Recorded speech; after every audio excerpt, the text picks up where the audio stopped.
Hey folks, happy Tuesday. We continue our pastor's devotional this week. I just have been recording some of the elements for worship this coming Sunday, the 25th. And so I've still got my microphone on from that, but I was looking at the narthex and just thought, I need to record one of these Bible studies from the narthex in front of some of this beautiful stained glass window. You know, I forgot how hot it was on Sunday morning standing in this very place. So usually after worship, I would come into the narthex and greet folks as they're leaving worship. And the sun is always just baking right on this side of the building. And I forgot how warm it was here in the mornings. But we'll make it through. So we continue this week thinking about us being the product of a gracious God. And then each day sort of breaking that down into one element. So this morning, the question for devotion time is, what is God like? What is God like? And there are three scriptures to read. So the first one is from the book of Exodus. So back towards the beginning of your Bible again, the second book of the Bible, Exodus. So find that, the book of Exodus, chapter 34, Exodus 34, verse 5.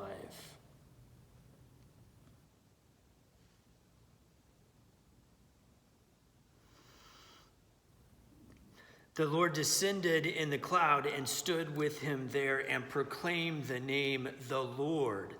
The Lord passed before him and proclaimed, the Lord, the Lord, a God merciful and gracious, slow to anger, and abounding in steadfast love and faithfulness, keeping steadfast love for the 1,000th generation, forgiving iniquity and transgression and sin, yet by no means clearing the guilty, but visiting the iniquity of the parents upon the children and the children's children to the third and fourth generation. Now, I got to tell you, when we begin this passage, doesn't it sound so wonderful? The Lord, a God merciful and gracious, slow to anger and abounding in steadfast love and faithfulness, keeping steadfast love for the 1,000th generation, forgiving iniquity and transgression and sin.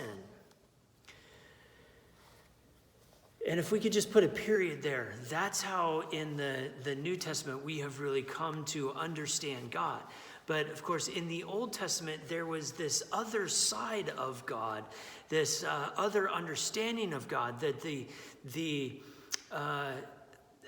faithful were blessed, and that if you were not faithful, then you were cursed. And so the passage goes on, yet by no means clearing the guilty by visiting the iniquity of the parents upon the children and the children's children to the fourth and third and fourth generation. So what they're saying is that if you were guilty and unrepentant, that you would be punished by God.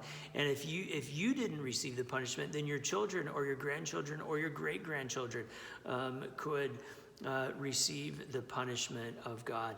And of course, in our understanding of the Bible and the way the revelation of God works, that we believe that God was revealed and that revelation happens in the Old Testament.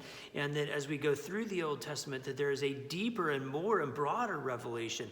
And as we get into the New Testament, there's a further revelation. It's in the same way that we learn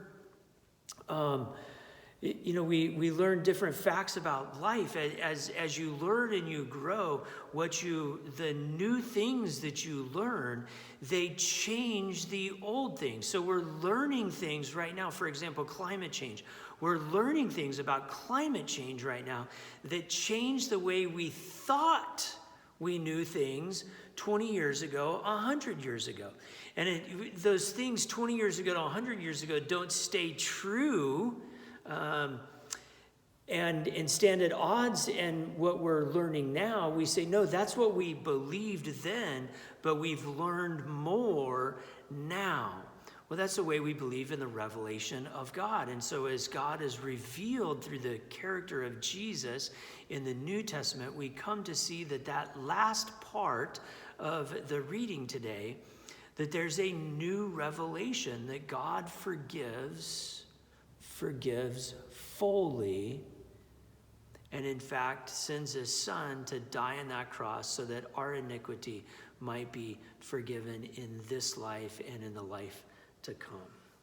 All right, so Psalm 23 is the next reading of this week. So Psalm 23.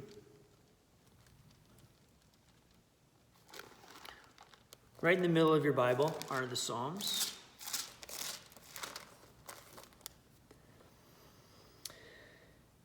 And I don't know what version you have. Usually when I'm doing all the readings, I read the New Revised Standard Version, but the 23rd Psalm is a psalm that many of us know so well, and that you've heard it set to music or you've heard it read in different, and most often what you've heard is the King James Version. So I'm going to recite the King James Version. The Lord is my shepherd, I shall not want. He maketh me to lie down in green pastures. He leadeth me beside still waters. He restoreth my soul. Yea, though I walk through the valley of darkness, I shall not fear. For thou art with me, thy rod and thy staff, they comfort me. Thou preparest a table before me in the presence of mine enemies. Thou anointest my head with oil, my cup overflows. Surely goodness and mercy shall follow me all the days of my life, and I will dwell in the house of the Lord forever. Go and read it again, read it in every version. Ask yourself, what does it say about who God is? And it is perhaps the best description in the entire biblical text. If not the best, certainly one of the most beautiful. Psalm 139, verse 1.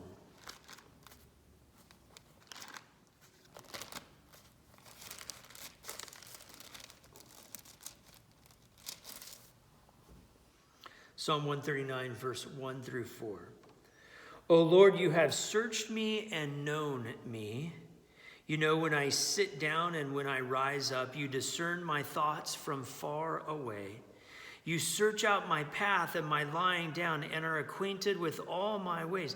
Even before a word is on my tongue, O Lord, you know it completely. So God is this all-knowing but ever-present. We call it omnipresent, forever, always present with us. And knows us. Now, I think when, 50 years ago in Christian theology, sort of Southern Baptist theology, or maybe even as we might do this to our children, like God is watching, like be careful, God is watching. You don't want to anger God or disappoint God. But think of it on the other side, that God knows us. The hurts that you're experiencing right now, the disappointments in life, the fear, the anxiety about what's next, God knows that. God is with you in all of that. All right, and finally, Hebrews 11:6. So Hebrews is all the way into the New Testament, almost to the end, probably just, 50 pages or so, maybe before the end, if even that. Hebrews chapter 11, verse 6 is where we are. I'll give you a minute to get there.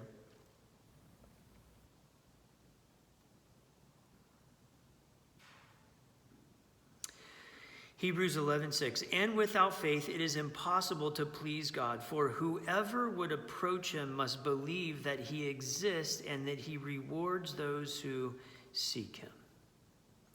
He rewards those who seek him.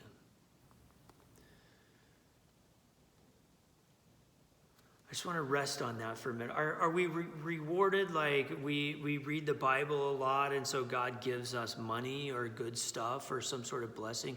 Or is the reward that we are in our seeking of God, in our study, in our prayer, in our worship, in our service of others, that we are seeking God in such a way that the reward is that we find God more, that God is more present to us, because God is present the same to everyone, but we open up our eyes and we actually can see that presence. So it's not that you do good and so you get a gold star.